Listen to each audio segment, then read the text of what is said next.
how much of you, being a woman has impacted your understanding and questions about home or the lack of it? Completely. Yeah. I think this is completely fundamental. In fact, when I started writing this book and when people heard about the prize and I tried to explain to them कि मैं क्या कर रही हूँ, etc. I talked to a few women and we would talk, and then at some point, more than 2 or 3 times this happened, that those women would say, but as a woman, what does home mean? Many women said this, that what does home even mean as a woman? That got me thinking. As women, our claims on home are historically and in contemporary times smaller.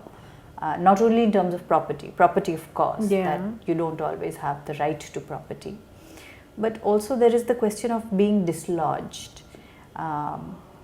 Men can take for granted even now that पुश्तैनी घर में रहेंगे, so your बाप दादा का whatever it is.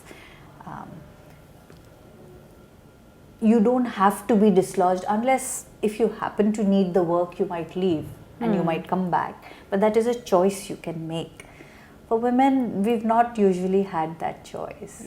Even if in my own home, actually, some girls have been lucky that in the ancestral house you would marry a cousin. So isangan se usangan mein, right? But most people actually don't have that option. 99% of India does not have that option. Certainly, and also most of us, girls, we were conditioned and trained in a way that आपको दूसरे के घर के लिए तैयार होना है. Yes, absolutely.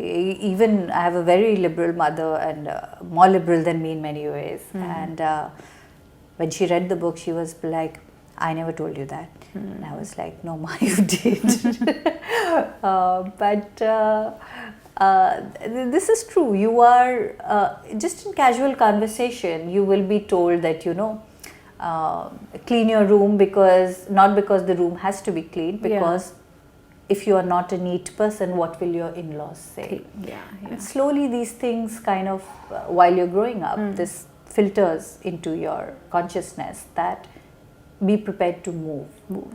And be prepared to leave what you think of as your home now. And I don't think men are taught. I mean, they're taught to be clean for different reasons, but they're not given that sense of that this is not your home. There is a sense of permanence attached to their idea of home. And a sense of entitlement. And that is where the entitlement comes from, actually. The fact that you're never going to be kicked out. And for girls, you may be, no matter how loved you are, they can lavish you with love. But somewhere, I think most definitely, I would say 99% of Indian South Asian girls, not just Indian. There is this feeling that I am loved, but that's the longevity of this. That.